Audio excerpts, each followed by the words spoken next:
آج جو مجھے موضوع دیا گیا ہے اس کے لیے میں نے سورہ اعراف کی آیت نمبر 157 کا آخری ٹکڑا جو ہے وہ آپ کو سنایا ہے۔ اس کا ایک پس منظر ہے وہ جان لیجیے۔ آپ کو معلوم ہے کہ جب حضرت موسیٰ بنی اسرائیل کو لے کر مصر سے نکلے ہیں، اس کے بعد مرحلہ آیا کہ اللہ تعالیٰ نے حضرت موسیٰ کو کوہ طور پر طلب فرمایا تورات عطا کرنے کے لیے۔ ان کی غیر حاضری میں ایک فتنہ کھڑا ہوا اور کچھ لوگوں نے ایک بچڑا بنا کر اس کی پرستش شروع کر دی بنی اسرائیل میں سے، سامری کا بنایا ہوا بچڑا۔ جب حضرت موسیٰ واپس آئے انہوں نے یہ دیکھا تو بہت غضبناک ہوئے، اور پھر اللہ تعالیٰ کے حکم سے فیصلہ ہوا کہ 12 قبیلوں میں سے جن لوگوں نے بھی یہ شرک کیا ہے ان کو انہی قبیلوں کے لوگ خود قتل کریں۔ کئی ہزار اسرائیلی قتل ہوئے۔ یہ بہت بڑا یوں سمجھیے کہ پرج ہوا ہے اس قوم کے اندر۔ اس کے بعد پھر مزید اللہ تعالیٰ کی خدمت میں استغفار کے لیے حضرت موسیٰ علیہ السلام اپنے 70 بڑے بڑے سردار جو تھے 12 قبیلوں کے ان کو لے کر حاضر ہوئے۔ وہاں انہوں نے استغفار کیا اور ایک دعا کی، پروردگار وَاكْتُبْ لَنَا حَسَنَةً فِي الدُّنْيَا وَالْآخِرَةِ، ہمارے لیے نیکی کا اندراج کر دے، دنیا میں بھی آخرت میں بھی۔ جواب ملا اللہ تعالیٰ کی طرف سے، دیکھو عذاب تو میں جس کو چاہوں گا دوں گا، اور ویسے میری رحمت ہر شے کے ساتھ موجود ہے، ہر شے کا وجود میری رحمت سے ہے، لیکن ایک میری خاص رحمت ہے جو میں لکھ رکھوں گا ان لوگوں کے لیے جو میرے نبی امی آخری رسول ان پر ایمان لائیں گے صلی اللہ علیہ وسلم۔ وہ جب آئیں گے اور وہ نیکی کا حکم دیں گے، بدی سے روکیں گے، پاکیزہ چیزوں کو حلال قرار دیں گے، ناپاک چیزوں کو حرام قرار دیں گے، نوع انسانی کے اوپر جو بوجھ تھے جو اس وقت ہوں گے ان کو اتاریں گے۔ وہ جب آئیں گے تو جو لوگ فَالَّذِينَ آمَنُوا بِهِ نمبر 1، وَعَزَّرُوهُ نمبر 2، وَنَصَرُوهُ نمبر 3، وَاتَّبَعُوا النُّورَ الَّذِي أُنزِلَ مَعَهُ أُولَٰئِكَ هُمُ الْمُفْلِحُونَ۔ جو لوگ ان پر ایمان لائیں گے، ان کی تعظیم اور توقیر کریں گے، ان کی مدد کریں گے، اور جو نور ان کے ساتھ نازل کیا جائے گا یعنی قرآن، اس کی پیروی کریں گے، وہ ہوں گے جو فلاح پانے والے ہوں گے، میری خصوصی رحمت سے حصہ ان کو ملے گا۔ اب یہاں پہلے تو دعا کر لیجئے، اللہم ربنا اجعلنا منہم، اے اللہ ہم سب کو ان میں شامل فرما دے جو تیرے نبی کے ساتھ تعلق کی ان 4 بنیادوں کی شرائط کو پورا کر سکے، تقاضوں کو پورا کر سکے۔ اب ذرا ان میں سے ایک ایک کو لیجئے۔ ایمان جانی پہچانی چیز ہے، ایمان جسے کہتے ہیں، اس کی تشریح میں جانے کی ضرورت نہیں، وقت بھی محدود ہے، لیکن ایک بات سمجھنے کی ہے بہت ضروری۔ ایمان کے 2 لیول ہیں۔ ایک قانونی ایمان ہے جس کی بنا پر ہم ایک دوسرے کو مسلمان سمجھتے ہیں، اس کا تعلق اقرار باللسان کے ساتھ ہے، زبان سے کہنا اشہد ان لا الہ الا اللہ وحدہ لا شریک لہ واشہد ان سیدنا و مولانا محمدا عبدہ ورسولہ۔ کوئی ہندو تھا، سکھ تھا، پارسی تھا، عیسائی تھا، یہ کلمہ کہے اور اسلام میں آ گیا۔ لیکن یہ زبانی کلامی ایمان جو ہے یہ انسان کی سیرت و کردار پر اثر انداز نہیں ہو سکتا۔ یہی وجہ ہے آج ہم دیکھ رہے ہیں مسلمان ہی جھوٹ بھی بول رہا ہے، مسلمان ہی بے ایمانی بھی کر رہا ہے، مسلمان ہی خیانت بھی کر رہا ہے، مسلمانوں کے لیڈر بلینز کی خیانت کر رہے ہیں۔ یہ کون ہے؟ سب مسلمان ہیں۔ وہ اس کی وجہ کیا ہے کہ ہم صرف قانونی مسلمان ہیں اور ہمارا ایمان قانونی ایمان ہے۔ اس کے لیے اسلام کا لفظ قرآن میں آیا ہے سورہ حجرات میں، قالت الاعراب آمنا قل لم تؤمنوا ولکن قولوا اسلمنا۔ اے نبی یہ بدو کہہ رہے ہیں ہم ایمان لے آئے، ان سے فرما دیجئے تم ہرگز ایمان نہیں لائے ہو، یوں کہو کہ ہم مسلمان ہو گئے ہیں۔ ولما يدخل الايمان في قلوبكم، ابھی تک ایمان تمہارے دلوں میں داخل نہیں ہوا۔ بہرحال اللہ کا شکر ہے اس نے ہمیں مسلمانوں میں پیدا کر دیا، ورنہ ہم میں سے کتنے ہوتے اگر کہیں اور پیدا ہو گئے ہوتے تو نعمت اسلام سے بھی ہم بہرہ ور ہو سکتے، کیا کہہ سکتے۔ اصل ایمان ہے جب وہ دل میں داخل ہو جائے، یقین بن جائے۔ اسی لیے بچپن میں یاد کیا ہوگا ایمان مجمل، آمنت باللہ کما ہوا باسمائہ و صفاتہ وقبلت جمیع احکامہ اقرار باللسان و تصدیق بالقلب۔ جب تصدیق بالقلب ہوگی تو اب اس کے تقاضے جو ہیں عملی پیدا ہوں گے۔ ان تقاضوں میں سے ایک میں 2 حدیثوں کے حوالے سے آپ کے سامنے رکھ رہا ہوں۔ پہلی حدیث حضرت عبداللہ بن عمرو بن العاص رضی اللہ تعالی عنہما سے مروی ہے، لا یؤمن احدکم حتی یکون ہواہ طبعا لما جئت بہ۔ دیکھو تم میں سے کوئی شخص مومن نہیں ہو سکتا جب تک کہ اس کی خواہش نفس تابع نہ ہو جائے اس شریعت کے، اس قانون کے، اس ہدایت کے جو میں لے کر آیا ہوں۔ اگر عملاً تابع نہیں ہوئے تو حقیقتاً مومن نہیں ہو۔ دل میں جھانکو، Do I really believe that Muhammad is the prophet of Allah? Do I really believe that Quran is the word of God? کبھی جھانکیے گا اندر، جواب ملے گا صحیح آپ کو۔ کیا کنوکشن ہے؟ کنوکشن ہو اور پھر حضور کی پیروی نہ ہو، حضور کے احکام کی پابندی نہ ہو، اللہ کے قوانین کی پابندی نہ ہو، کیسے ممکن ہے؟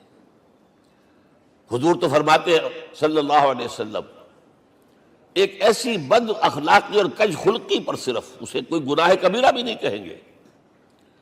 فرمایا ایک مرتبہ واللہ لا یؤمن، واللہ لا یؤمن، واللہ لا یؤمن، خدا کی قسم فلاں شخص مومن نہیں ہے، خدا کی قسم فلاں شخص مومن نہیں ہے، خدا کی قسم فلاں شخص مومن نہیں۔ صحابہ کانپ گئے، کون بدبخت ہے جس کے بارے میں فرمایا جا رہا؟ پوچھا گیا من یا رسول اللہ؟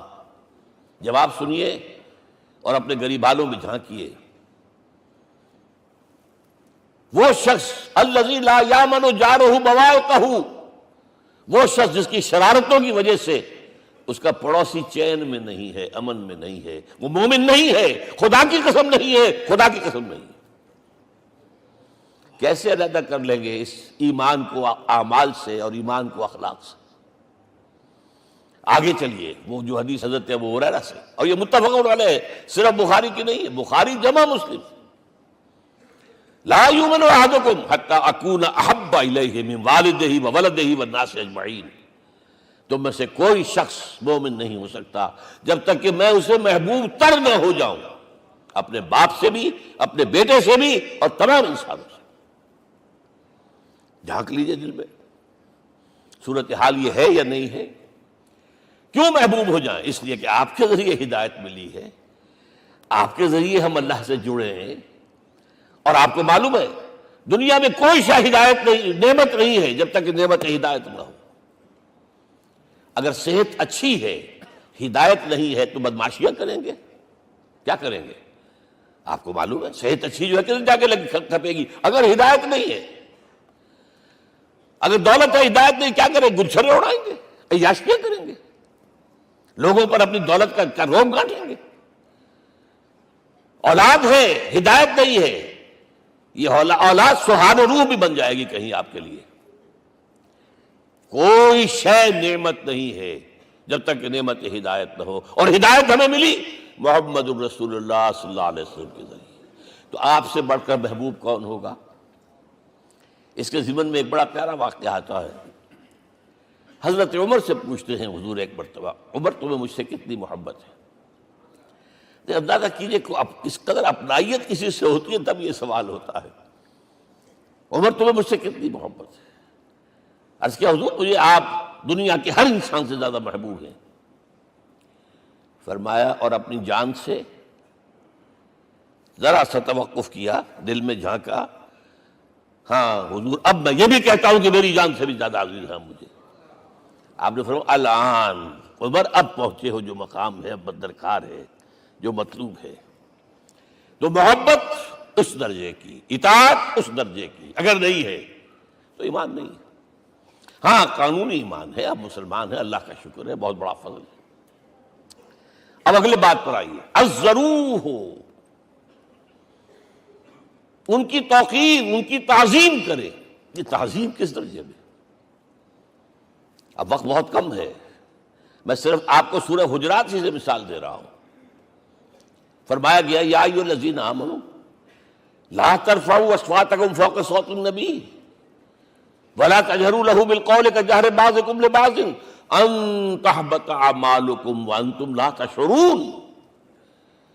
اے ایمان والو، کبھی اپنی آواز کو حضور کی آواز سے بلند تر نہ کر دینا. کبھی جس طرح بلند آواز سے ایک دوسرے سے بات کرتے ہو ایسے نہ کر بیٹھنا، مبادا تمہارے سارے اعمال حق ہو جائیں اور تمہیں پتہ بھی نہ چلے. تم تو کہو گے میں نے کوئی گناہ کبیرہ تو نہیں کیا، میں نے کوئی ڈاکہ نہیں ڈالا، چوری نہیں کی، کوئی زنا نہیں کیا، کوئی شراب نہیں پی. لیکن یہ سوء ادب، لا ترفعوا اصواتکم فوق صوت النبی ولا تجہروا لہ بالقول کجہر بعضکم لبعض ان تحبط اعمالکم وانتم لا تشعرون. یہاں ایک میں عملی بات بھی آپ کے سامنے رکھ دوں. صحابہ کے بارے میں تو بات سمجھ میں آ گئی کہ اپنی آوازیں پست رکھیں.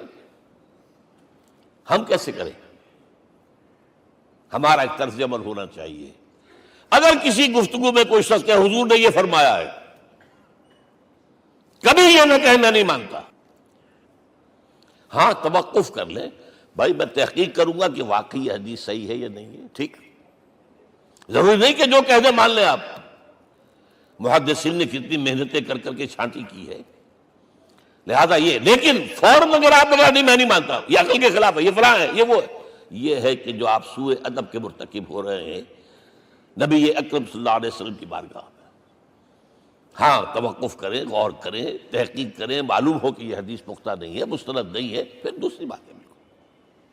اور یہ جان لیجئے ہمارا جو معاشرہ ہے اس کا ایک قانونی جو ہے احاطہ ہے. یہ بھی سورہ حجرات کی پہلی آیت ہے، یا ایھا الذین آمنوا لا تقدموا بین یدی اللہ ورسولہ. اللہ اور اس کے رسول کے احکام کا دائرہ ہے، اس کے اندر اندر رہو، باہر نہیں نکل سکتے. لیکن اس دائرے کے اندر ایک مرکزی شخصیت جس کی دل آویزی، جس کا حسن سلوک، جس کا حسن کردار، جس کا حسن اخلاق مرکز بن جائے، تمام لوگوں کی جذباتی محبت کا مرکز بن جائے، اگر یہ نہیں ہوگا تو معاشرہ مضبوط نہیں ہوگا. محض قانون اور دستور پر معاشرہ مضبوط نہیں ہوتا. کسی شخصیت، اب آپ کو معلوم ہے آخر ہندوستان کے معاشرے میں گاندھی کا ایک مقام ہے کہ نہیں ہے؟ آخر یہ سارا معاملہ چل رہا ہے اسی کے گرد کے نہیں؟ ماؤ زے تنگ کے معاملہ ہے کہ نہیں ہے؟ یہ سارا معاملہ دنیا میں عام لوگ کہہ دیتے، ریشنلسٹ لوگ، کہ ان چیزوں کی کیا ضرورت ہے؟ بھائی قانون دیکھنا چاہیے، دستور دیکھنا چاہیے، حکم دیکھنا نہیں. بھائی جذباتی وابستگی کہ ایک ہستی تو ایسی ہو کہ جس کے کچھ کہنے پر فوراً زبانیں بند ہو جائیں. اور اس کا نقشہ میں سعودی عرب میں دیکھتا ہوں، اگر وہاں کے دو بدو لڑ رہے ہوں سخت اور ایک دوسرے کو کھانے کو دوڑ رہے ہوں، کوئی شخص کہتے صلی علی النبی، فوراً خاموش. معلوم ہوتا ہے آگ کے اوپر کسی نے پانی ڈال دیا، خاموش، صلی علی النبی، صرف یہ کہنے سے. یہ جذباتی وابستگی اگر محمد سے نہیں ہے صلی اللہ علیہ وسلم تو آپ کا معاشرہ کبھی مضبوط نہیں ہوگا. یہ مرکزی شخصیت، یہ مرکز ہے. اسی لیے ان کے احترام کا یہ درجہ ہے، کیونکہ اس سے کیا ہوگا؟ تمہارا شیرازہ بکھر جائے گا. اگر ان کے ساتھ جذباتی محبت نہیں ہوگی تمہارا شیرازہ بکھر جائے گا. یہ آیا معاملہ. اب میں آپ کو بتانا چاہتا ہوں تہذیب. ہمارے ہاں اصل میں بدقسمتی سے ہم سیرت کی تقریریں کرتے ہیں، حضور کی عظمت بیان کرنے کی کوشش کرتے ہیں. کچھ لوگ تو خیر حضور کی زلفیں ہیں، حضور کی آنکھیں ہیں، حضور کی کملی ہے، حضور کا سایہ نہیں تھا وغیرہ، یہ باتیں اپنی جگہ ہیں، ہر چیز ٹھیک ہے. لیکن یہ جان لیجئے حضور کی اصل عظمت ایک نبی اور رسول کی حیثیت سے ہے، اور وہ شے وہ ہے جہاں جبرائیل کے بھی پر جل رہے ہیں، اس کی حقیقت کون جانتا ہے؟ میں ایک مثال دے رہا ہوں آپ کو کہ حضور 100 میں وصال رکھا کرتے تھے. آج روزہ رکھا، شام کو افطار نہیں کیا، وہ رات کو چل رہا ہے روزہ، اگلے روز پھر وہ کنٹینیو کر رہا ہے شام تک. 2 دن کا 100 میں وصال، 3 دن کا بھی رکھتے تھے. صحابہ نے اجازت چاہی حضور ہمیں بھی اجازت دے دیں؟ نہیں. آج کے حضور آپ تو رکھتے ہیں، ہمیں منع کرتے ہیں۔ اب سنیے، ایکم مثلی، تمہیں سے کون ہے مجھ جیسا؟ ابھی تو عند ربی، میں تو اپنے رب کے پاس رات گزارتا ہوں۔ ہوا یطعمنی ویسقین، وہ مجھے کھلاتا اور پلاتا ہے۔ کیا سمجھیں گے ہم؟ کیا ہماری سمجھ میں آئے گا؟ یہ معاملہ نبوت کے جو اسرار و رموز ہیں، ان کا جو مقام اور مرتبہ ہے، وہ کوئی نبی پہچان سکتا، غیر نبی تو پہچان ہی نہیں سکتا۔ ایک ڈاکٹر کا کیا مقام ہے اپنے فن میں، وہ کوئی ڈاکٹر ہی سمجھ سکے گا نا، غیر ڈاکٹر کہاں سمجھے گا؟ اور حقیقت میں وہی سمجھے گا جو اس سے بھی اوپر کا ڈاکٹر ہے، نیچے والا تو نہیں سمجھ سکتا۔ جو کمتر ہے وہ تو صرف اوپر دیکھے گا، اللہ اللہ خیر صلی اللہ، جو اوپر ہے اور ظاہر ہے محمد سے اوپر کوئی نہیں صلی اللہ علیہ وسلم۔ یہی وجہ ہے، دیکھیے شیخ سعدی کو کیا کہنا پڑا، یا صاحب الجمال و یا سید البشر من وجهك المرير قد نور القمر لا يمكن الثناء كما كان حقه بعد خدا بزرگ توئی قصہ مختصر۔ اے محمد صلی اللہ علیہ وسلم، آپ کی ثنا جیسے کہ حق ہے ہو ہی نہیں سکتی۔ غالب اس سے بھی آگے گیا ہے، میں بات ابھی آپ کو سناتا ہوں شعر اس کا۔ آپ کی ثنا کا حق ادا ہو ہی نہیں سکتا، بس ہم یہ جانتے ہیں اللہ کے بعد آپ کا مقام۔ غالب جو آگے گیا ہے کہتا ہے، غالب ثنائے خواجہ بیزداں گزاشتیم کہاں ذات پاک مرتبہ دان محمد است۔ اے غالب، ہم نے تو حضور کی ثنا تو اللہ کے حوالے کر دی ہے، اس لیے کہ وہی ذات پاک جانتا ہے مرتبہ محمد کا کیا ہے صلی اللہ علیہ وسلم۔ ہم بیان کرنے کی کوشش کریں گے تو توہین کر بیٹھیں گے۔ ایک لطیفہ ہے، ایک بیچارہ کوئی دیہاتی کہیں پھنسا ہوا تھا کسی جگہ، تھکا ہوا چل رہا تھا، ڈپٹی کمشنر صاحب جا رہے تھے، کار میں بٹھا لیا۔ اب اس نے کہا، پتر تینوں اللہ پٹواری کرے۔ اب اس غریب کے جو ہے اس کے ذہن میں تو پٹواری سے اوپر تو کچھ ہے ہی نہیں، اس کے قلم سے جو ہے ادھر کا انتقال ادھر ہو گیا، ادھر کی طرف ادھر چلی گئی۔ تو ڈی سی کو وہ تعریف کر رہا ہے، اپنے سمجھ کے مطابق پٹواری کرے، تو ہم کہیں پٹواری والا معاملہ نہ کریں۔ ہاں، ایک پہلو ایسا ہے جس کے حوالے سے حضور کی عظمت ہماری سمجھ میں آئے گی۔ حضور ایک انسان کی حیثیت سے کیا تھے، ایک باپ کی حیثیت سے آپ کا کیا طرز عمل تھا۔ ذرا یاد کیجئے، جگر گوشہ رسول حضرت فاطمہ بطول رضی اللہ تعالیٰ عنہ وہ حاضر ہوتی ہے، ابا جان دیکھیے چکی پیس پیس کر یہ گھٹے پڑ گئے میرے ہاتھ میں،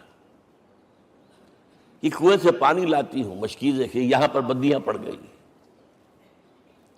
حضور اب تو عام لوگوں پر بھی آسانیاں ہیں، لوگوں کے ہاں غلام آ گئے ہیں، کنیزیں آ گئی ہیں، مال و دولت آ گئی ہے، مجھے بھی کوئی غلام کنیز عطا ہو جائے۔ اور آپ کو معلوم ہے یہ لخت جگر نور چشم محمد کی سب سے پیاری بیٹی صلی اللہ علیہ وسلم، کوئی شک نہیں اس میں، فاطمہ کیا بیتی ہوگی حضور کے قلب پر۔ لیکن فرمایا کیا بیٹی، یہ دنیا کی چیزیں ہمارے لیے نہیں ہیں، میں تمہیں اس سے بہتر شے دیتا ہوں۔ تسبیح فاطمہ ہر نماز کے بعد 33 مرتبہ سبحان اللہ، 33 مرتبہ الحمدللہ، 33 مرتبہ اللہ اکبر کہہ لیا کرو۔ لیکن سوچ لیجئے دل پر کیا گزری ہوگی صلی اللہ علیہ وسلم۔ حضرت عائشہ سے پوچھئے، حضرت خدیجہ سے پوچھئے، حضور کیسے شوہر تھے، آپ سے زیادہ خواتین کے حق میں نرم، گھر کے کام کا جھاڑو دے رہے ہیں، کپڑے جو ہیں بوسیدہ انہیں سی رہے، گھر میں بیٹھے ہوئے یہ کام کرتے تھے۔ بہرحال ایک بات میں آپ سے عرض کروں، آپ انسان کی جس حیثیت کا بھی ذہن میں تصور کریں گے وہ ساری حیثیتیں محمد میں موجود ہیں صلی اللہ علیہ وسلم۔ محمد حاکم کی حیثیت سے بھی ہیں، محمد سپہ سالار کی حیثیت سے بھی ہیں، محمد قاضی القضات بھی ہیں، محمد ہیڈ آف دی اسٹیٹ بھی ہیں، محمد بیویوں والے بھی ہیں، اولاد والے بھی ہیں، محمد 5 وقتہ امام بھی ہیں، جمعے کے خطیب بھی ہیں، مدرس قرآن بھی ہیں، مربی بھی ہیں، مزکی بھی ہیں، اور ہر میدان میں بلند ترین مقام۔ کوئی ایسی جامع شخصیت ملے گی؟ ہمارے ہاں تو حال یہ ہے کہ جو خطیب صاحب ہوتے ہیں وہ 5 وقتہ نماز کیسے پڑھا سکتے ہیں؟ ان کا تو اونچا مقام ہے۔ 5 وقتہ نماز کے لیے تو علیحدہ چاہیے امام آپ کو، اور وہاں بھی ایک امام سینئر ہوگا، وہ عشاء مغرب اور فجر پڑھائے گا، ایک جونیئر ہوگا بیچارہ، وہ جو خاموش نماز ہے وہ پڑھائے گا۔ 5 وقتہ نماز پڑھا رہے ہیں محمد صلی اللہ علیہ وسلم، اور خطیب بھی وہی ہے، مربی بھی وہی ہے، مزکی بھی وہی ہے۔ ہمارے ہاں جو لوگ تزکیہ نفس کے میدان میں ہیں وہ پھر جماعت کبھی نہیں کراتے، کبھی نہیں دیکھا ہوگا آپ نے کسی صاحب کو کراتے ہوئے۔ یہ جامعیت کیوں ہے؟ جامعیت کبریٰ۔ میں صرف ایک بات کہا کرتا ہوں، ایک اعتبار سے حضور کا اسوہ نامکمل ہے۔ آپ مجھے سوء ادب کا مرتکب نہ قرار دے دیں، اسوہ کیا ہے؟ عورت کے لیے اس کی اپنی نسوانی زندگی کے لیے اسوہ آپ میں نہیں ہے۔ آخر نصف انسانیت ہے، اسے بھی اسوہ چاہیے۔ یہ ہے جس کی وجہ سے حضور نے شادیاں کی ہیں زیادہ۔ خواتین کے لیے اسوہ حضور کے ازواج مطہرات ہیں، اور ان میں سب سے بڑھ کر جو بالکل یوں سمجھیے کہ آغاز کے اندر نوجوانی میں آ گئی ہیں حضور کی خدمت میں، نہایت ذہین و فطین، انہوں نے پھر عورت کی زندگی کے لیے حضور کا جو طرز عمل تھا وہ انہوں نے بیان کیا نا۔ اس لیے سورہ احزاب کے اندر اس کا تذکرہ ہے، جہاں یہ آتا ہے لقد کان لکم فی رسول اللہ اسوۃ حسنہ، وہیں پر یا نساء النبی لستن کاحد من النساء، اے نبی کی بیویوں تم عام عورتوں کے مانند نہیں ہو، تمہیں تو اسوہ بننا ہے امت کے لیے۔ اب اس سے اگلا قدم میں بڑھا رہا ہوں آگے، اور اس کے ساتھ جڑ جائے گی تیسری بات۔ تیسری بات کیا ہے؟ وَنَصَرُوهُ، اس کی مدد کریں صلی اللہ علیہ وسلم۔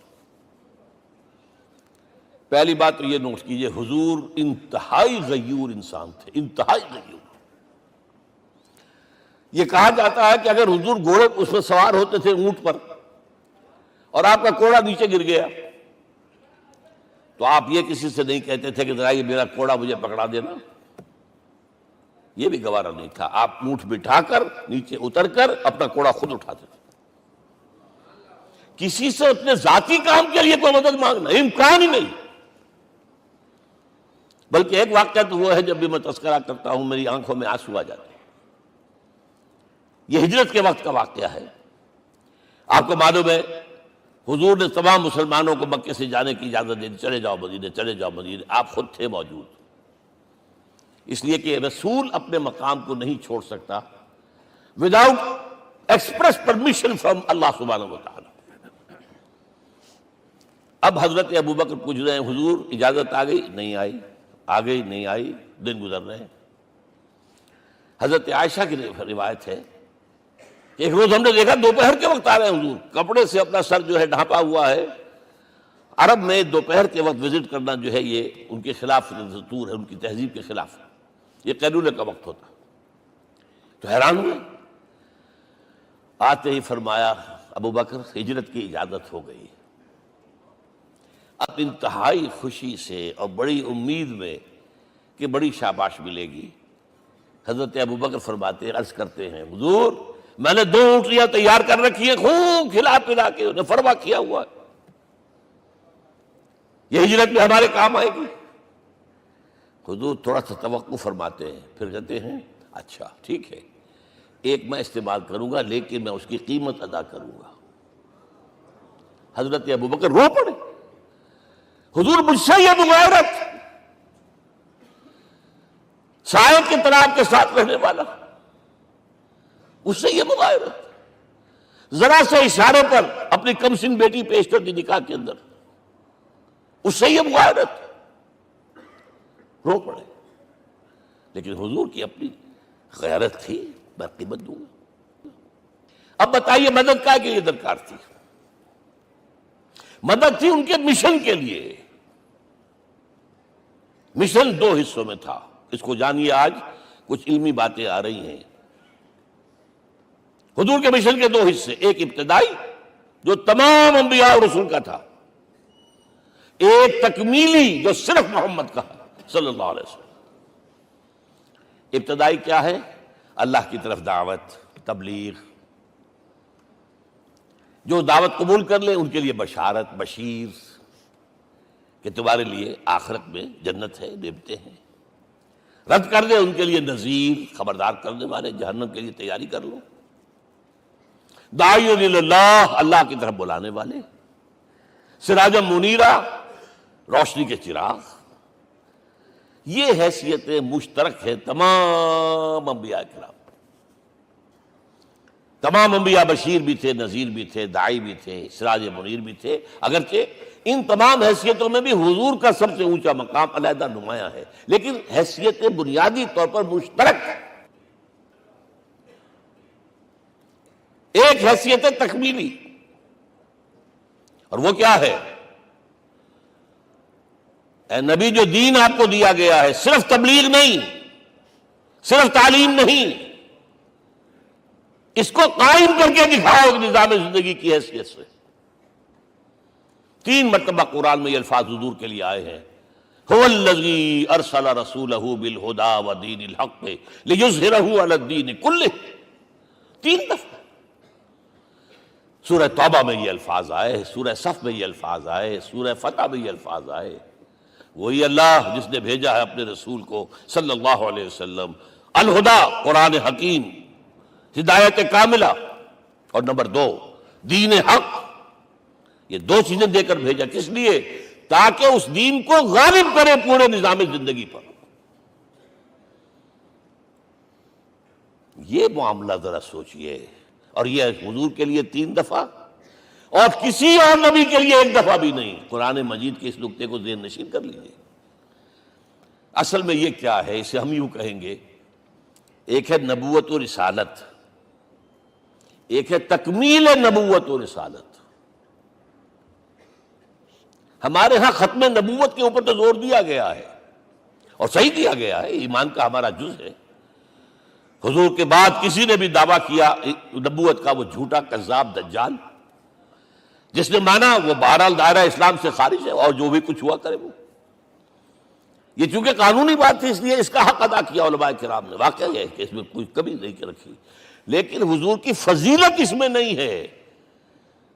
فرض کیجئے کہ نبوت چلی آ رہی تھی ہموار طور پر، ایک جگہ آ کے ختم ہو گئی، تو فضیلت کون سی ہوئی؟ نہیں، نبوت و رسالت تدریجاً ترقی کرتے ہوئے اپنے نقطۂ عروج کو پہنچ کر ختم ہوئی۔ یہ ہے فضیلت۔ اب آپ سوچئے، الہدا دیا گیا حضور کو، تو کیا تورات میں ہدایت نہیں تھی؟ سورہ اعراف کی آیت ہے، سورہ مائدہ کی، انا انزلنا التوراۃ فیہا ھدی ونور۔ ہم نے نازل کی تھی تورات، اس میں ہدایت بھی تھی، نور بھی تھا۔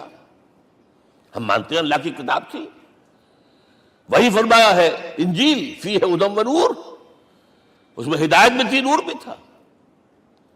پھر یہ الہدا قرآن آیا۔ یہ کیا ہے؟ ہدایت نے درجہ بدرجہ ترقی کرتے ہوئے قرآن میں آ کر کامل ہو گئی، ہدایت کامل۔ وجہ کیا ہے؟ انسان کا شعور بھی تو درجہ بدرجہ بڑھا ہے۔ ایک وقت تھا ہمارا بچپن تھا، فکر کے اعتبار سے، سوچ کے اعتبار سے، علم کے اعتبار سے، ہمارے آباء و اجداد کبھی جو رہتے تھے غاروں کے اندر یا کبھی آئے ہیں تو کیا تھا ان کے پاس؟ اب اس وقت جو ہے کسی کو آپ پرائمری کے بچے کو پی ایچ ڈی ڈاکٹر رکھ دیجئے ٹیوٹر، تو کیا پڑھائے گا؟ پڑھائے گا تو وہی جو پرائمری کا بچہ سمجھ سکے۔ لہذا وہ جو کہا گیا تھا آدم کو اس زمین کی خلافت دیتے، فَإِمَّا يَأْتِيَنَّكُم مِّنِّي هُدًى فَمَن تَبِعَ هُدَايَ فَلَا خَوْفٌ عَلَيْهِمْ وَلَا هُمْ يَحْزَنُونَ۔ یہ ہدایت رفتہ رفتہ آئے گی، آئے گی، آئے گی، آئے گی۔ اور یہ بات جان لیجئے، پروفیسر ڈاکٹر محمد شریف نے جو کتاب لکھی ہے فلسفے کی تاریخ پر، اس میں بتایا ہے کہ 1200 برس انسانی تاریخ کے بہت ہی پروڈکٹیو ہے فلسفیانہ فکر کے لیے۔ From 600 BC to 600 AD 1200 years, سارے فلسفے اسی میں پیدا ہوئے۔ سقراط، مختار، افلاطون اور یہ سب نکل گئے، اور کنفیوشس بھی آ گیا، تاؤ بھی آ گیا، اور بدھ بھی آ گیا، جین بھی آ گیا، سب آ گئے، سب آ گئے۔ گویا کہ انسان جب کچھ سوچ سکتا تھا، جتنا سوچ سکتا تھا سوچ چکا، اور یہ بھی سنا دوں، حضرت عیسیٰ نے کہا تھا اپنے حواریوں سے، ڈپارٹنگ جو میسج تھا، مجھے ابھی تم سے اور بھی بہت باتیں کرنی تھی لیکن تم ان کا تحمل نہیں کر سکو گے، جب وہ فارقلیت آئے گا صلی اللہ علیہ وسلم تو تمہیں سب کچھ بتائے گا۔ لہذا جب انسان بلوغت کو پہنچا ہے فلسفیانہ فکر کے اعتبار سے، تب، اور یہ بھی نوٹ کر لیجئے، بہت اہم بات کہہ رہا ہوں، چند مہینے غار حرا کی تنہائیوں میں اللہ تعالیٰ نے حضور کو وہ سارا ذہنی سفر طے کرایا ہے۔ کیا کرتے تھے حضور جا کر غار حرا میں؟ کبھی سوچا آپ نے؟ اگر آپ یہودیوں میں پیدا ہوئے ہوتے تو یہودی طرز پر آپ عبادت کرتے، اگر کہیں عیسائیوں میں پیدا ہوتے تو عیسائیوں کی طرف پر آپ تو نہیں تھے، آپ تو پیدا وہ مشرکین میں شرک کرنے کا امکان ہی نہیں آپ کے لیے، تو کیا کرتے تھے؟ حدیث کے الفاظ یہ یتحنس فی، وہاں جا کر عبادت کرتے تھے۔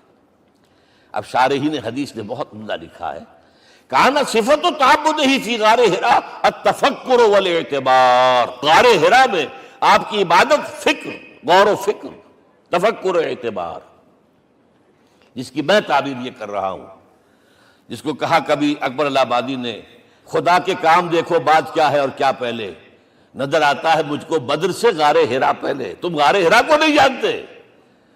مصطفیٰ اندر حرا خلوت گزید، قوم آئین و حکومت آفرید۔ The most productive part of the period life of Muhammad is that which he passed in غار حرا۔ فکر کی ساری جو ہیں بلندیاں طے کی، تب آیا ہے اقرا بسم ربک، اب اللہ کا الہدیٰ شروع ہوا ہے۔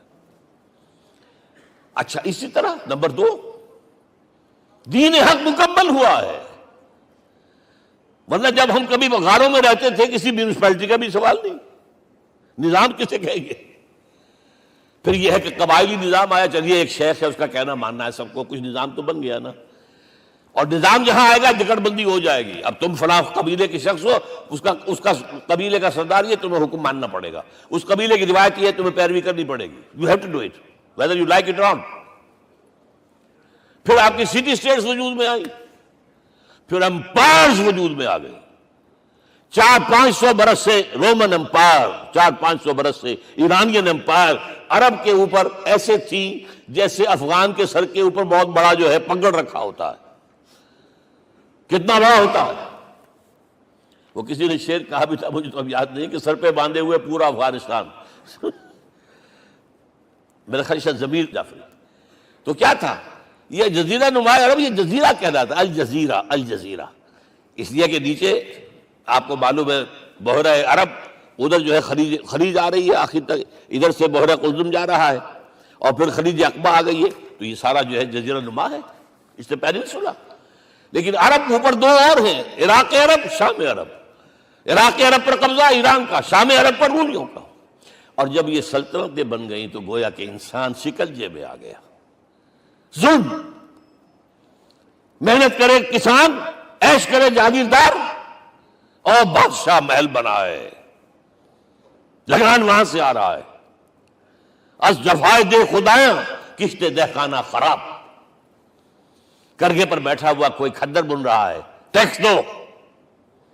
بادشاہ محل بھی بنائے گا، عیاشیاں بھی کرے گا، سارا نسوانی حسن جو ہے کوہ قاف کا لے آئے گا اپنے ہاں، اور پھر فوج بھی رکھے گا، ذرا تم نے گردن اٹھائی تو تمہاری سرکوبی کرنے کے لیے فوج تیار ہے۔ یہ جب جکڑ بند آئی ہے انسان پر، تب محمد کو بھیجا گیا ہے۔ دلی بیٹ، اسے آزاد کرانے والا، دین حق دیا گیا۔ یہ دین حق قرآن مجید میں اسی لیے کہا گیا، یہ میں کہہ رہا ہوں تکمیل رسالت النبوت۔ الیوم اکملت لکم دینکم واتممت علیکم نعمتی ورضیت لکم الاسلام دینا۔ آج میں نے تمہارے لیے تمہارے دین کو کامل کر دیا ہے، یہ مکمل نظام زندگی ہم نے دیا ہے، پہلے تھا ہی نہیں۔ لہذا کسی اور نبی سے یہ نہیں کہا گیا کہ اس کو غالب کرو، میں نے آپ کو بتا دیا کہیں نہیں ہے، نہ نوح، نہ ہود، نہ صالح، نہ ابراہیم، نہ موسیٰ، نہ عیسیٰ، کوئی بھی نہیں۔ اور حضور سے کہا گیا یہ دین اب غالب کرو۔ اگر صرف تم کتاب میں لکھ کر دے جاؤ اور اس کے مثال پیش نہ کر سکو، دنیا کہے گی بہت اچھی شاعری ہے، آج بھی آپ کو معلوم ہے دی ریپبلک کتاب زندہ ہے، لیکن آج تک ایک دن کے لیے بھی وہ نظام کہیں قائم ہوا ہے؟ ہم یہی کہیں گے کہ ٹھیک ہے، یہ جو ہے ایک خواب ہے، اللہ اللہ فرض، اس کے سوا کیا یوٹوپیا ہے؟ اس نظام کو قائم کر کے دکھاؤ۔ اب آپ اس کو اینالائز کر لیجئے، اچھی طرح سمجھ لیجئے۔ It was the revolutionary role which was assigned to محمد صلی اللہ علیہ وسلم۔ نظام کو بدلنا، اسی کا نام تو انقلاب ہے۔ انقلاب کسے کہتے ہیں؟ دنیا میں دو نظام ایک جگہ نہیں ہو سکتے، مذہب 100 بھی ہو سکتے ایک جگہ۔ مذہب لمیٹڈ ہے، آپ کی ذاتی زندگی، آپ کے کچھ عقائد ہیں، کچھ عبادات ہیں، کچھ رسومات ہیں، کچھ سوشل رائٹس ہیں، یہ ہے بس۔ تو یہ تو 100 بھی دے کین کو ایگزسٹ۔ امریکہ میں کتنے ہیں؟ مسلمان گئے مسجدیں بنا لی ہیں، ہندو گئے مندر بنا لیے ہیں، سکھ گئے ہیں ان کے گردوارے بنے ہوئے ہیں، سلوتے یعنی یہودیوں کے عیسائیوں کے تو بے شمار ہے ہی ہیں، لیکن ہے ہمہ مذہب۔ لیکن دین تو دو نہیں ہو سکتے، یا ڈیموکریسی ہوگی یا بادشاہت ہوگی، ایک تو دو تو نہیں ہو سکتے، یا کیپٹلزم ہوگا یا سوشلزم ہوگا، دو تو نہیں ہو سکتے، یا تھیوکریسی ہوگی یا ڈیموکریسی ہوگی، دو نہیں ہو سکتے۔ اور یہ بھی آپ کو معلوم ہے دنیا میں کہیں ویکوم نہیں ہے نظام کے اعتبار سے، کبھی نہیں رہا ہے، ہر ایک نظام موجود ہے۔ آپ کوئی دوسرا نظام لانا چاہتے ہیں، پہلے اس کو جڑ سے اکھیڑنا پڑے گا۔ گفت رومی ہر بنائے کوہنا کا آباداں کنند، تو نہ دانی اولاں تعمیر راں ویراں کنند۔ رومی نے کہا ہے کہ دیکھو، اگر کوئی نئی تعمیر تمہیں کرنی ہو تو تم جانتے نہیں ہو پہلے پرانی تعمیر کو گرانا پڑتا ہے، پہلے آپ نظام جڑ سے کھینچ کر پھینکیں گے باہر، تب نظام لائیں گے نا۔ اور یہ ظاہر بات ہے جو نظام بھی ہے اس کے ساتھ ویسٹڈ انٹرسٹ ہے، اس کے ساتھ پریولیج کلاسز ہیں، دے وانٹ سٹیٹس کو، وہ کوئی تبدیلی نہیں ماننے کو تیار، کیونکہ اسی نظام کی شاخوں پر تو ان کے گھونسلے بنے ہوئے، وہیں سے تو مفادات ان کے وابستہ ہے۔ لہذا نظام جو ہے بدلنے کے لیے جانیں دینی پڑتی ہیں، خون بہانا پڑتا ہے، جان جوکھوں کا کام کرنا پڑتا ہے، اس کے بغیر نظام نہیں بدلتا۔ اور محمد کا رول صلی اللہ علیہ وسلم، یہ ہے وہ عظمت محمد کی جو انسان نے پہچانی ہے۔ میں 3 گواہیاں آپ کے سامنے پیش کر رہا ہوں، 1 from the east, 2 from the west, 3 کئی ملوے ہے۔ یہی لاہور 1920، یہاں ایک بریڈلا ہال ہوتا تھا، اس بریڈلا ہال میں ایم این رائے کی ایک تقریر۔ And who was M N Roy? Personal friend of Lenin, member of the communist international. He knew what revolution is، اور اس نے ہسٹوریکل رول آف اسلام تقریر کی لاہور کے اندر 1920 میں، اور اس نے کہا تاریخ انسانی کا عظیم ترین انقلاب وہ تھا جو محمد نے برپا کیا صلی اللہ علیہ وسلم۔ میں تو اس کی ذہانت کی داد دیے بغیر نہیں رہا۔ اس نے کہا بعض مورخین یہ جو فتوحات کی ہیں صحابہ کرام نے، ان کو سمجھ بیٹھتے ہیں جیسے اٹیلا نے فتوحات کی ہیں یا چنگیز خان نے کی ہیں یا کسی اور، کہاں وہ کہاں یہ، وہاں صرف تباہی آتی تھی۔ اور محمد صلی اللہ علیہ وسلم کے پیروکاروں نے جب دنیا فتح کی ہے، نئی تہذیب دی ہے، نیا تمدن دیا ہے، نیا نظام دیا ہے، روشنی دی ہے، علوم کو تازہ کیا ہے، علوم ایجاد کیے ہیں۔ یہ ہے وہ انقلاب جو محمد نے برپا کیا صلی اللہ علیہ وسلم۔ یہ کتاب آج بھی ہندوستان میں چھپتی ہے، بمبئی میں، دی ہسٹوریکل رول آف اسلام۔ اور میں سمجھتا ہوں کہ ہندو ہے، کمیونسٹ ہے، اور گواہی دے رہا ہے۔ دوسرا، یہ تو چونکہ بڑی ریسنٹ پاسٹ کی بات ہے، ڈاکٹر مائیکل ہارٹ ایک کتاب لکھتا ہے دی 100، اور اس کا سب ٹائٹل کیا ہے؟ A selection and gradation of the 100 most influential personalities of the human race, human history. پوری انسانی نسل میں سے ان لوگوں کو چن لو جنہوں نے اس کی تاریخ کے دھارے کے رخ کو موڑا ہو۔ ادھر جا رہا تھا ادھر کر دیا، ادھر جا رہا تھا ادھر کر دیا۔ جن لوگوں نے بھی تاریخ کا دھارا موڑا، پہلے سلیکٹ کر لو، سلیکشن۔ 100 آدمی کا نام آ گئے، اب گریڈیشن ان میں سب سے زیادہ کس نے کیا؟ اور ٹاپ پر لایا محمد کو صلی اللہ علیہ وسلم. یہ کتاب تو اویلیبل ہے، پڑھیے. اور چونکہ عیسائی ہے اور حضرت عیسیٰ کو نمبر 3 پر لے گیا، غور کیجئے. نمبر 2 پر لایا نیوٹن کو، بابا طبیعت. اور پھر کہتا ہے naturally I owe an explanation. میں عیسائی ہوتے ہوئے I am placing Muhammad at top. How? This is because, یہ لفظ یاد کیجئے، this is because he is the only person supremely successful in both the religious and secular fields. ذہانت، وہ زندگی جو آج تقسیم کر دی گئی ہے، یہ مذہبی زندگی ہے، یہ سیکولر ہے، یہ ریاست ہے، قانون ہے، یہ ہے، اور اس کو علیحدہ رکھو بھائی، مذہب کو علیحدہ رکھو. وہ کہتے ہیں کہ یا تو مجھے ملتا ہے کہ وہ آدمی جو ادھر اونچا ہے تو دوسری طرف نیچا ہے، کچھ بھی نہیں. ادھر اونچا ہے تو ادھر کچھ نہیں.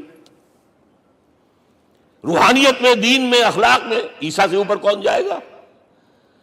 لیکن حکومت میں، ریاست میں کوئی قدم ہی نہیں رکھا، زیرو. مذہب کتنا بڑا پیدا کر دیا گوتم بدھ نے، لیکن ریاست، حکومت زیرو.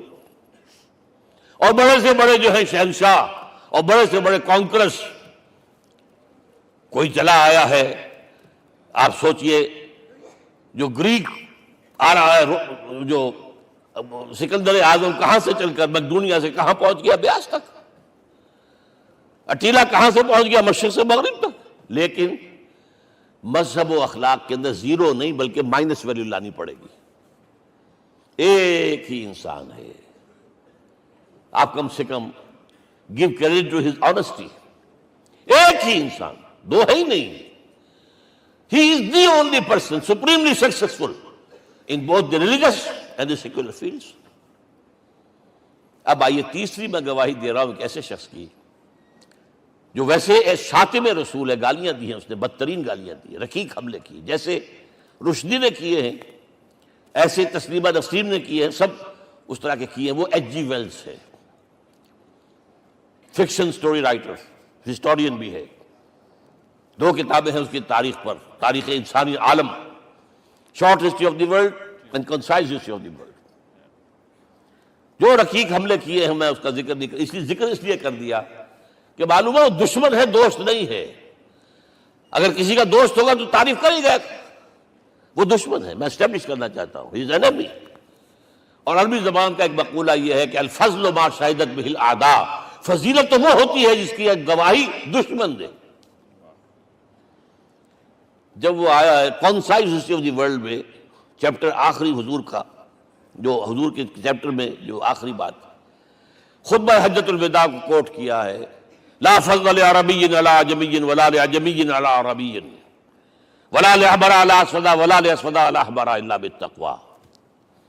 کسی عرب کو کسی عجمی پر کوئی فضیلت نہیں، کسی عجمی کو کسی عرب پر کوئی فضیلت نہیں، کسی گولے کو کسی کارے پر کوئی فضیلت نہیں، اور کسی کالے کو کسی گورے پر کوئی فضیلت نہیں. ہاں، تقویٰ کے ساتھ فضیلت ہے. اب ذرا میرا ایک ایک لفظ نوٹ کیجئے، کیا لکھتا ہے اس پر. Although the sermons of human freedom, fraternity and equality were said before also, and we find a lot of these sermons in Jesus of Nazareth. مسیح ناصری حضرت عیسیٰ علیہ السلام کے ہاں بھی واعظ تو ہمیں بہت ملتے ہیں، but it must be accepted that it was Muhammad sallallahu alaihi wasallam who for the first time in history established a society based on these principles. انسانی حریت، اخوت، مساوات، اس کے واسطے کہنے تو بہت آسان ہے، تقریریں کرنی تو بہت آسان ہے، لیکن ان ویلیوز کو باقاعدہ اسٹیبلش کرنا ایک سوسائٹی میں ماننا پڑتا ہے. یہ اسے دینا پڑا ہے کریڈٹ جو بھی ہے. لیکن ایک بات نوٹ کر لیں، مبادہ کہیں آپ میرے بارے میں سوء ظن ہو جائے، تازہ ایڈیشن جو اب اویلیبل ہے اس میں سے یہ نکال دیے گئے ہیں. آج کے جو ان کے ایڈیٹرز ہیں ان کے حلق سے نیچے نہیں اتر رہے. اتنی بڑی حقیقت. آپ پنجاب لائبریری یا پبلک لائبریری سے جا کے پرانا ایڈیشن لیجئے، concise history of the world کے اندر آپ کو یہ الفاظ مل جائیں گے. Although the sermons of human fraternity Freedom and equality were said before also. And we have a lot of these sermons in Jesus of Nazareth. But it must be accepted that it was Muhammad sallallahu alaihi wasallam who for the first time in history established a society based on these principles.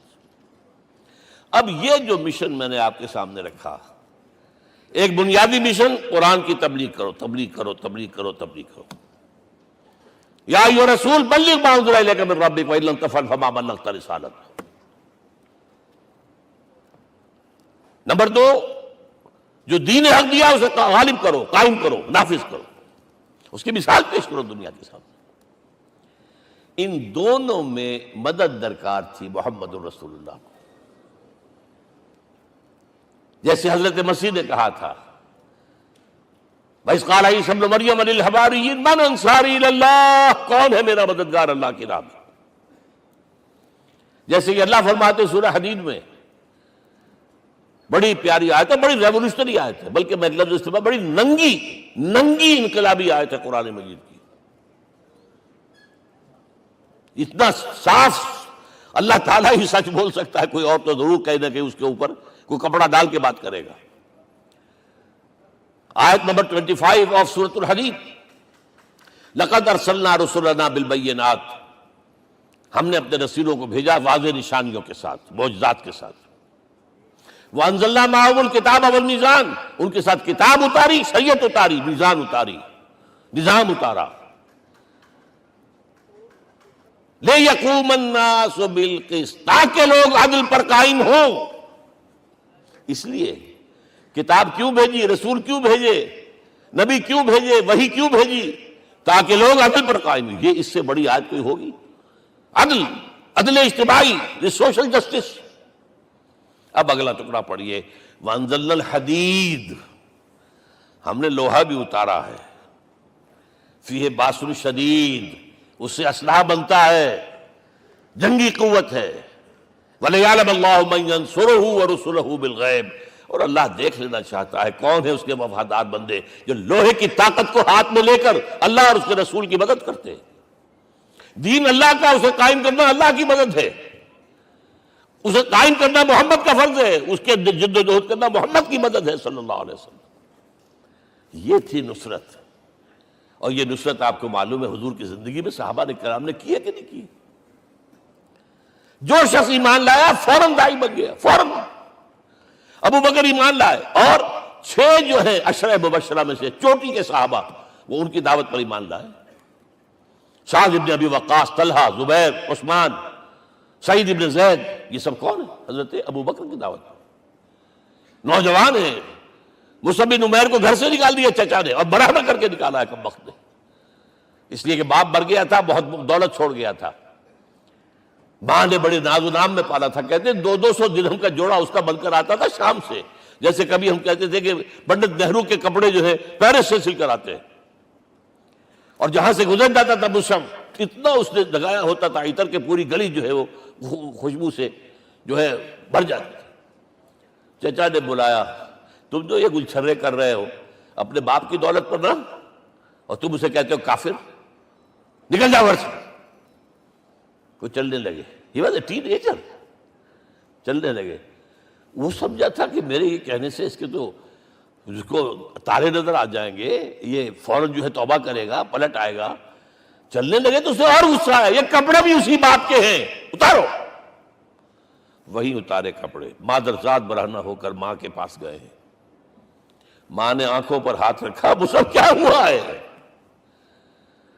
فرمایا امی میں موحد ہو گیا ہوں. یہ ہے توحید. اور اب جا کر حضور کے دامن میں بیت ارقم میں اب ہمہ وقت کارکن ہے، قرآن اتر رہا ہے، پڑھ رہے ہیں، سمجھ رہے ہیں، قرآن اتر رہا ہے، یاد کر رہے ہیں. اور اس کے بعد جب کہا تھا مدینے والوں نے بیعت عقبہ اولیٰ پر کہ حضور ہمارے سے آپ کی ملاقات تو سال کے بعد ہی ہوگی، درمیان میں تو آپ کو معلوم ہے خوریزی ہے، کوئی قافلہ بچ کے نہیں آ سکتا، تو اب آپ ہمیں کوئی اپنا شاگرد دیجئے. مصعب بن عمیر کو حضور نے کہا جاؤ ان کے ساتھ. وہاں ان کا نام پڑ گیا المقری، پڑھانے والا، قرآن پڑھانے والا. 75 آدمی اگلے سال لے کر آ گیا ہے، اور اسی سے بیعت عقبہ ثانیہ ہوئی ہے، اور ہجرت کا راستہ کھل گیا. اور اس کو ایک دفعہ حضور نے دیکھا، مسجد کے دروازے کے سامنے سے گزر رہا تھا مصعب، پھٹا ہوا کمبل تھا جس میں لپیٹا ہوا تھا۔ حضور کی آنکھوں میں آنسو آ گئے۔ غزوہ احد میں شہید ہوا کس طرح؟ علم بردار تھا، ایک ہاتھ پر وار پڑا ہے، کٹ کے گر گیا، ایک ہاتھ سے تھاما، دوسرے پر بھی گر گیا، دونوں جو بچے ہوئے حصے تھے اس سے تھاما۔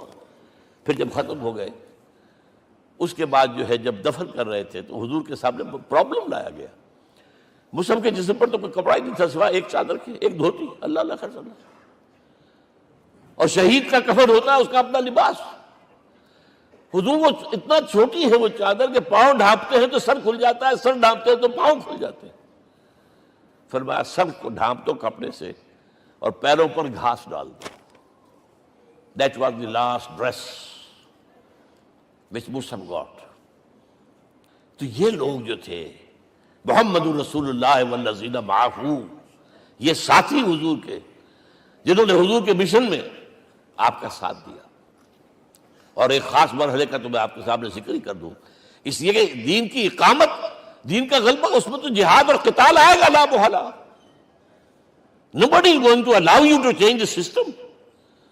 اگر سسٹم بدلتا ہے تو اس کے ساتھ جو مفادات بدلتے ہیں وہ ختم ہو جاتے ہیں، جو پرولیجز ہیں وہ ختم ہو جاتے ہیں۔ لہذا جب غزوہ بدر کا مرحلہ آیا ہے، حضور نے مجلس شورا منعقد کی، اور آپ نے جو وحی سے آپ کو بتا دیا گیا تھا، دیکھو ایک قافلہ آ رہا ہے شمال سے، مال غنیمت سے لدا پھدا ہے، اور 50 صرف اس کے ساتھ محافظ ہیں۔ ایک لشکر آ رہا ہے جنوب سے، ریل کانٹے سے لیس، اور اللہ نے وعدہ کیا ہے کہ ایک پر ضرور تمہیں فتح دے گا، بتاؤ کدھر چلے۔ یہ اصل میں کسی بھی سپہ سالار کے لیے وقت ہوتا ہے کہ اپنے ساتھیوں کے مورال کا اندازہ کرے۔ کچھ ہوں گے ہم جیسے کمزور بھی، انہوں نے کہا کہ حضور پہلے قافلے کی طرف چلے، آسانی سے فتح بھی ہو جائے گی اور ہتھیار مل جائیں گے ہمیں، ہمارے پاس تو ہتھیار بھی نہیں ہے، گنتی کے لوگوں کے پاس تلواریں بھی نہیں سب کے پاس، تو 50 آدمیوں کے ہتھیار تو ملیں گے، پھر لشکر سے نپٹ لیں۔ اب حضور کہہ رہے ہیں اشیرونی اشیرونی اشیرونی۔ حضرت مقداد بن اسود کھڑے ہوتے ہیں، حضور ہمیں موسیٰ کے ساتھی نہ سمجھیے جنہوں نے کہہ دیا فَاذْهَبْ أَنْتَ وَرَبُّكَ فَقَاتِلَا إِنَّا هَاهُنَا قَاعِدُونَ۔ ہم موسیٰ کے ساتھی نہیں ہیں، ہم آپ کے جانثار ہیں، آپ جو آپ کی نیت ہے آپ بسم اللہ کیجیے، اب آپ کو کیا پتا ہمارے ذریعے آپ کو اللہ تعالیٰ آنکھوں کی ٹھنڈک عطا فرمائے۔ حضور پھر فرمائے مجھے مشورہ دو، مجھے مشورہ دو۔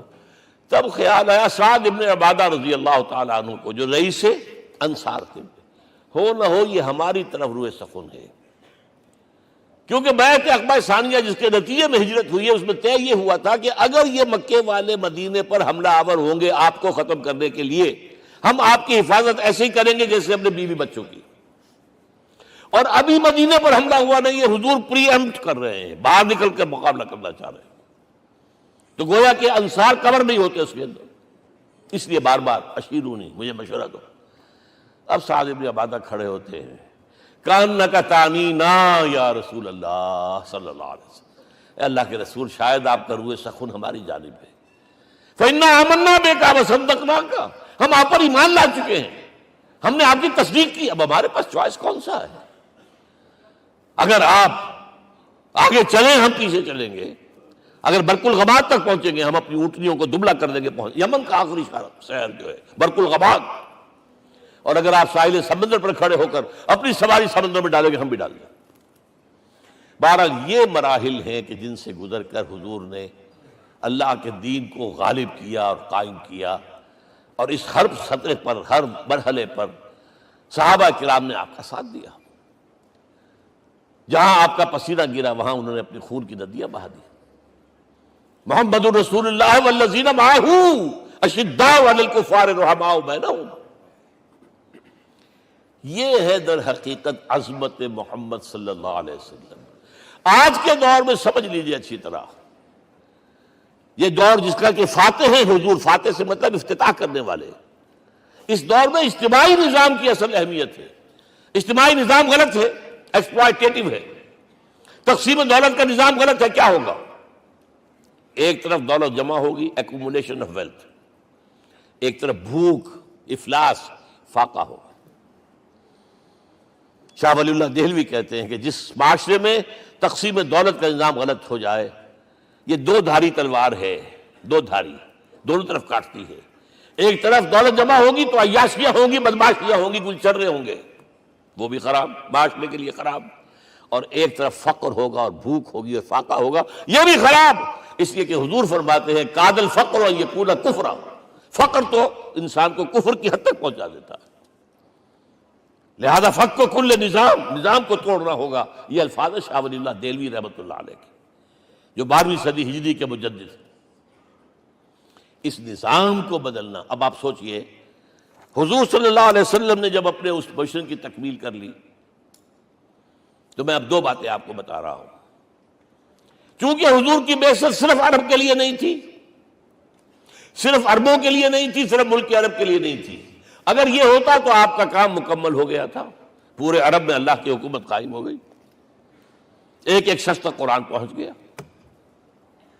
لیکن 5 جگہ قرآن میں آیا ہے وَمَا أَرْسَلْنَاكَ إِلَّا كَافَّةً لِلنَّاسِ بَشِيرًا وَنَذِيرًا، ہم نے نہیں بھیجا آپ کو مگر تمام انسانوں کے لیے بشیر اور نذیر بنا کر۔ لہذا کام مکمل نہیں ہوا۔ اقبال کہتا ہے وقت فرصت ہے کہاں، کام ابھی باقی ہے، نور توحید کا اتمام ابھی باقی ہے۔ یہ بھی تکمیل رسالت کا مظہر ہے کہ حضور سے پہلے کوئی رسول پوری نوع انسانی کے لیے نہیں بھیجا گیا، آپ پہلے رسول ہیں اللہ کے اور آخری جو پوری نوع انسانی کے لیے بھیجے گئے۔ حضرت عیسیٰ نے بھی یہی کہا تھا اپنے حوارین سے، تو سینٹ پال نے اسے تبلیغی مذہب بنایا ہے۔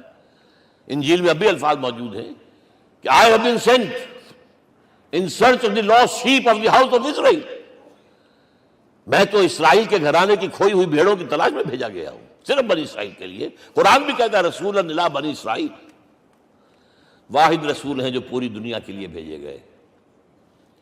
اچھا کہہ دینا تو آسان ہو گیا، اس کا مطلب کیا ہے؟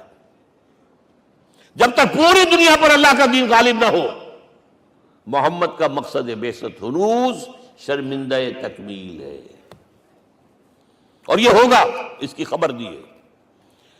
یہ ایک تحفہ میں لے کر آیا آپ کے لیے، 8 صفحے ہیں، لیکن یہ سمجھیے کہ یہ سونے کے حروف سے شر لکھے ہوئے ہیں، وہ احادیث، وہ آیات جن میں حضور نے خبر دی ہے کہ پوری دنیا پر اللہ کا دین غالب ہوگا۔ ہو نہیں سکتا کہ دنیا ختم ہو جائے اور محمد کا مقصد بعثت ابھی مکمل نہ ہو، ناممکن۔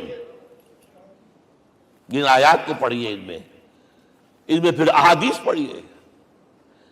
میں صرف 2 حدیثیں آپ کو سنا دوں۔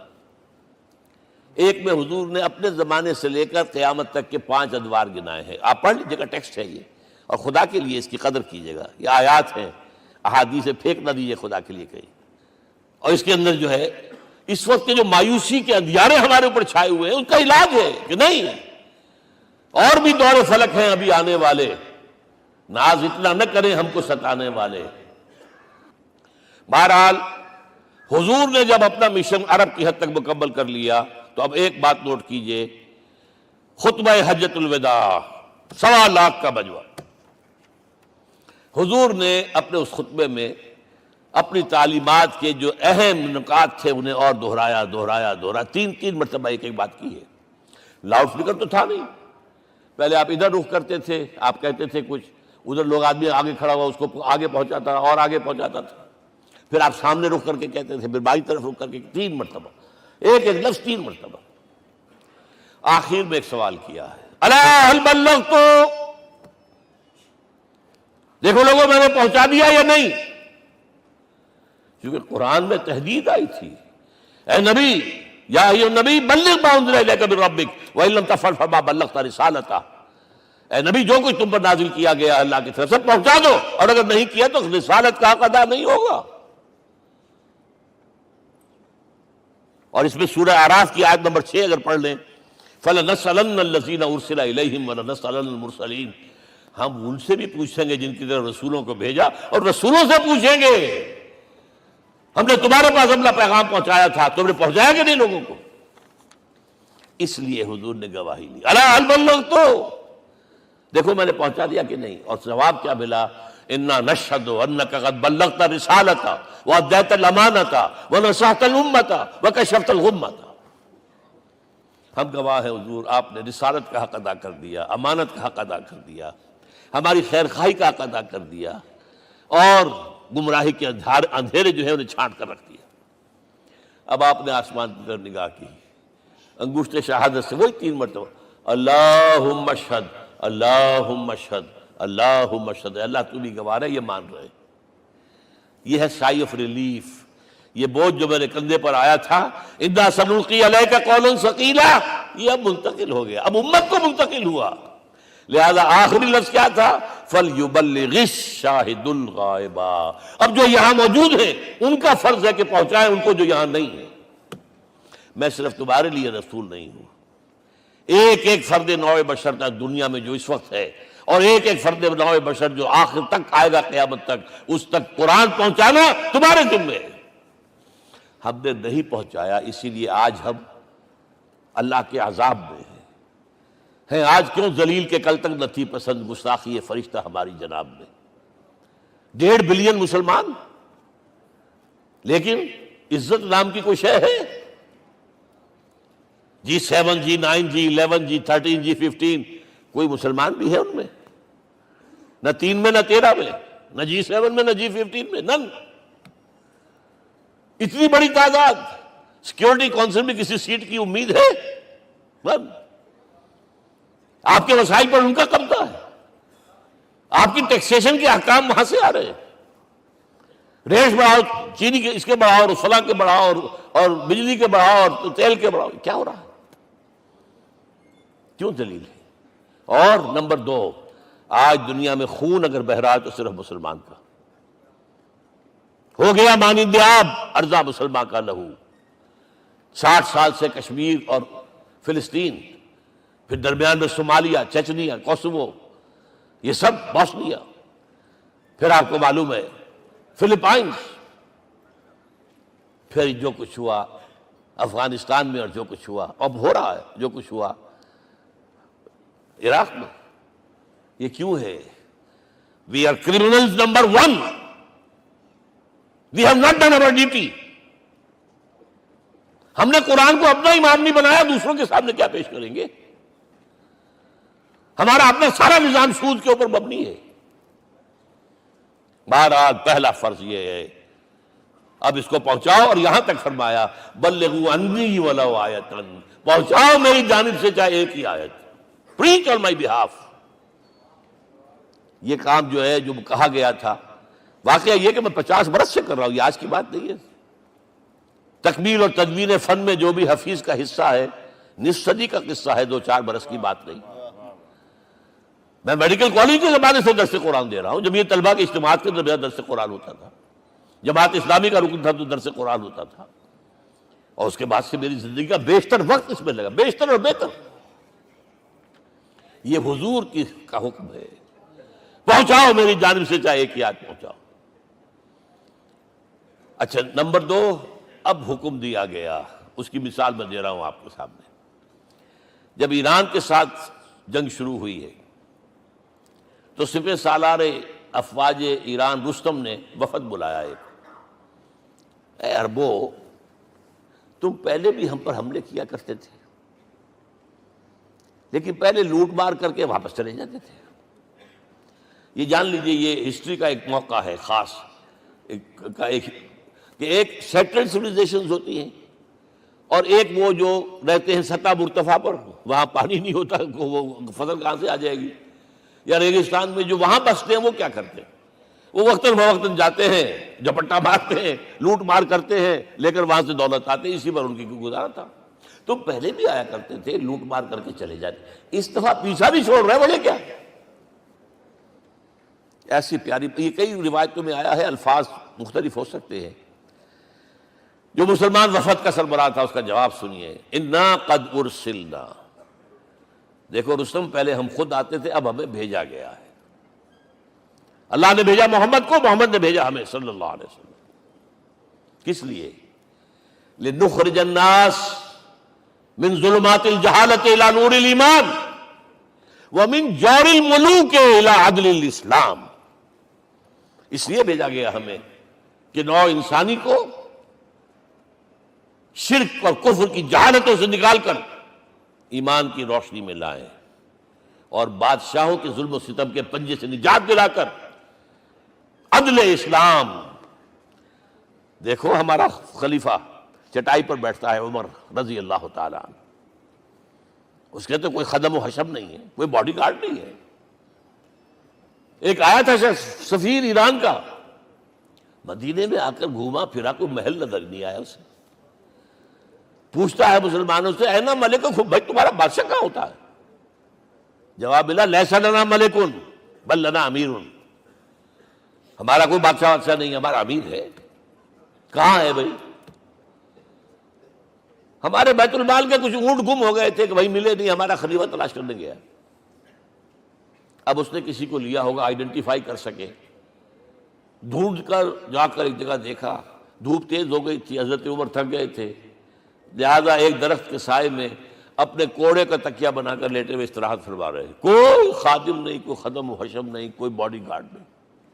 اس وقت وہ کھڑے ہو کر کہتا ہے عمر تم عدل کرتے ہو، تمہیں کوئی خوف نہیں ہے. ہمارے بادشاہ ظلم کرتے ہیں، لوگوں کا خون پیتے ہیں، انہیں ہر وقت ڈر رہتا ہے، انہیں اونچی اونچی فصیلیں چاہیے، انہیں باڈی گارڈ چاہیے، انہیں حفاظتی دستے چاہیے. یہ مثال پیش کی ہے نا، یہ کوئی فیری ٹیلز تو نہیں ہے، یہ تو آج کی تاریخ ہے، 1400 برس پرانی تاریخ ہے بھائی، کوئی پرانی نہیں ہے، کوئی 10,000 سال پرانی بات نہیں ہے. اور وہی عمر ہے، انہیں بلایا گیا ہے بیت المقدس. وہاں جو مسلمانوں کا محاصرہ تھا وہ طول کھینچ گیا، فصیل بہت اونچی مضبوط، اور اندر ہر طرح کا رسد بھی موجود ہے، راشن بھی ہے، پانی بھی ہے. عیسائیوں کا قبضہ تھا. عیسائی پادری آئے فصیل پر، مسلمانوں تم اگر قیامت تک بھی یہاں پڑے رہے محاصرہ کر کے، یہ کبھی فتح نہیں ہوگا شہر. ہاں یہ فتح ہونا ہے، ہماری کتابوں میں ہے، لیکن ایک درویش بادشاہ کے ہاتھوں فتح ہوگا. تمہارے اندر ہمیں وہ درویشی نظر نہیں آ رہی. وہ چونکہ کچھ عرصہ ہو گیا تھا، شام میں پہنچ گئے تھے، خربوزے کو دیکھ کے خربوزہ رنگ پکڑتا ہے، اچھا لباس پہننا شروع کر دیا. اور وہاں تھے امین هذه الامہ ابو عبیدہ بن الجراح رضی اللہ تعالی عنہ. یکے ازا شرح مبشرہ، ان کا فوراً کلک کیا، یہ بادشاہ مدینے میں بیٹھا ہوا تو ہے. یہاں سے ریکویسٹ کی گئی ہے آپ تشریف لائیے. اب 700 میل کا سفر ہے، کوئی ذاتی سفر نہیں، کسی بیٹے کے کنووکیشن میں کے لیے نہیں گئے ہیں، کوئی انٹوریج نہیں ہے، کچھ نہیں. ایک اونٹ، ایک خادم، اور اسی اونٹ پر راستے کا راشن، لہذا ایک آدمی بیٹھ سکتا ہے. اب ایک منزل خلیفہ اوپر تشریف فرما ہے اور خادم ہاتھ پکڑ کر آگے چل رہا. اگلی منزل خادم اوپر بیٹھا ہے اور خلیفہ ہاتھ پکڑ کے آگے چل رہا ہے. جب آخری منزل آئی ہے تو باری ہو گئی اس خادم کی، اس نے ہاتھ جوڑ دیے، خدا کے لیے لوگ دیکھیں گے، مجھے ماریں گے، تمہیں شرم نہیں آئی؟ خلیفۃ المسلمین جو ہے وہ آگے آگے تمہارے چل رہے تھے، تم براجمان تھے. حضرت عمر نے ڈانٹ پلائی، ادورو دورو، نہیں، باری تمہاری ہے. وہ بیٹھا ہوا اوپر، حضرت عمر پنکیل پکڑ کر آ رہے ہیں، اور بیچ میں کہیں کیچڑ آ گیا تھا، جوتیاں بھی ہاتھ میں پکڑی ہوئی ہیں. اب وہاں آتے ہی انہیں لے جایا گیا فصیل کے سامنے. انہوں نے اوپر سے اپنی کتابیں دیکھیں، ہاں یہی ہے درویش بادشاہ. یہ فتح نہیں ہوا تھا یروشلم، یہ ایک صلح کے طور پر انہوں نے دیا ہے، کھول دیا، آ جاؤ. اور انہوں نے شرط رکھوائی تھی کہ کہیں یہاں یہودیوں کو آباد نہیں ہونے دیں گے آپ. حضرت عمر نے اتنی رعایت کی تھی یہودیوں کے لیے کہ وہ یہاں آئیں، اپنے مقدس مقامات کی زیارت کر کے جا سکتے ہیں، لیکن یہاں سیٹل نہیں ہو سکتے. اس لیے وعدہ تھا. یہ وعدہ جو ہے سلطان عبدالحمید خان تک چلا ہے.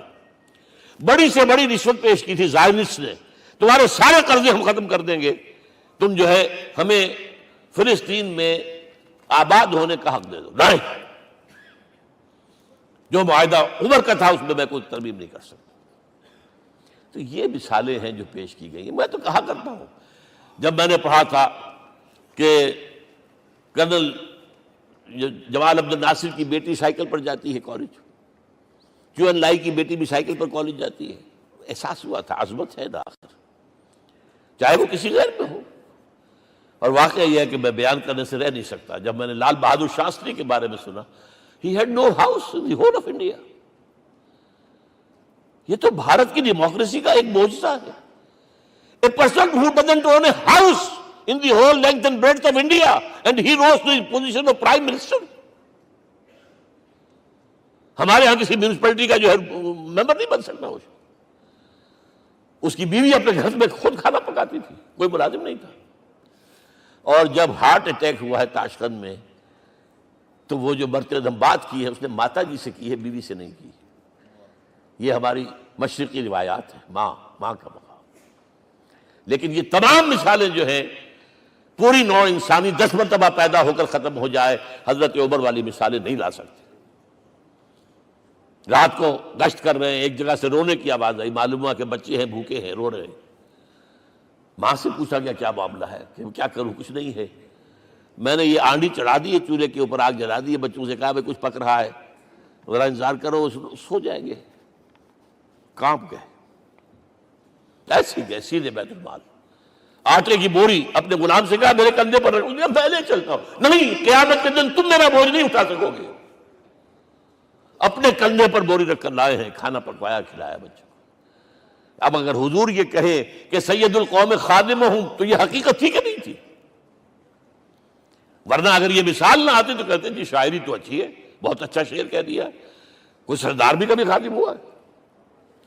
اب یہ ہے کہ یہ نظام دنیا میں، بس آخری بات پہ میں آ گیا ہوں، یہ خوشخبریاں میں آپ کے ساتھ یہ تحفہ لے کر آیا، یہ پڑھیے کہ نظام دوبارہ آنا ہے۔ محمد کی پیشن گوئی غلط نہیں ہو سکتی، وہ صادق المصدوق صلی اللہ علیہ وسلم۔ اگرچہ ابھی ہمیں اور سزائیں ملنی ہیں، اور سخت سے سختر سزائیں آنی ہیں۔ ابھی آرمگیڈون سر پر تنی ہوئی ہے، کھڑی ہوئی ہے، ملحمۃ العظمیٰ جسے حدیث میں کہا گیا۔ آرمگیڈون پتہ نہیں آپ نے کبھی سنا ہے کہ نہیں سنا ہے؟ یہ بائبل کی آخری کتاب جو ریولیشن جان ہے، اس میں ہے کہ ایک بہت بڑی جنگ ہوگی، گریٹر اسرائیل بنانے کے لیے بہت بڑی جنگ ہوگی، and you set the stage has been set for that۔ NATO تیار اسی کے لیے ہو رہا ہے دوبارہ۔ کس لیے؟ نیٹو چیف سے پوچھا گیا تھا کہ تمہارا دشمن جو تھا USSR تو ختم ہوا، گھٹنوں کے بل پڑا ہوا ہے، اب کس کے لیے اس کو ایکسٹینڈ کر رہے ہو اور آرگنائز کر رہے ہو؟ اب ہمیں مسلم فنڈامنٹلسٹ سے نمٹنا ہے۔ یہ ہے وہ کروسیڈ جو شروع ہوئی۔ یہودی اور عیسائی نیو کنزرویٹوز، نیو کونس، یہ دونوں جڑے ہوئے ہیں، ایک 5 پوائنٹ ایجنڈا ہے ان کا جس پر دونوں کا اتفاق ہے۔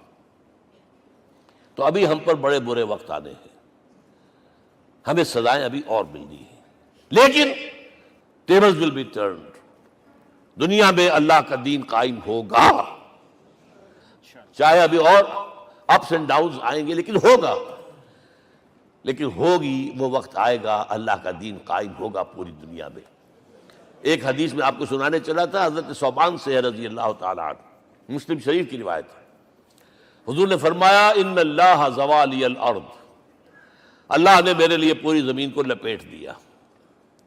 فرائے تو مشارقہا و مغاربہا، میں نے اس کے سارے مشرق دیکھ لیے، سارے مغرب دیکھ لیے۔ وَإِنَّ أُمَّتِي سَيَبْلُغُ مُلْكُهَا مَا زُوِّئَ لِي مِنْهَا، میری امت کی حکومت ان تمام علاقوں پر قائم ہو کر رہے گی جو اللہ نے زمین کو لپیٹ کر مجھے دکھا دیے۔ یہ ہونا ہے، and that is going to be the end of this world۔ آرمگیڈون بھی آ جائے گی پہلے، ملحمۃ العظمیٰ بھی آئے گا، سزائیں بھی ملیں گی، بالآخر وہ ہوگا۔ لیکن آخری بات، میرے اور آپ کے لیے مسئلہ لمحہ فکریہ کیا ہے؟ میں اور آپ کہاں کھڑے ہیں؟ Are we on the side of Allah or on the side of America؟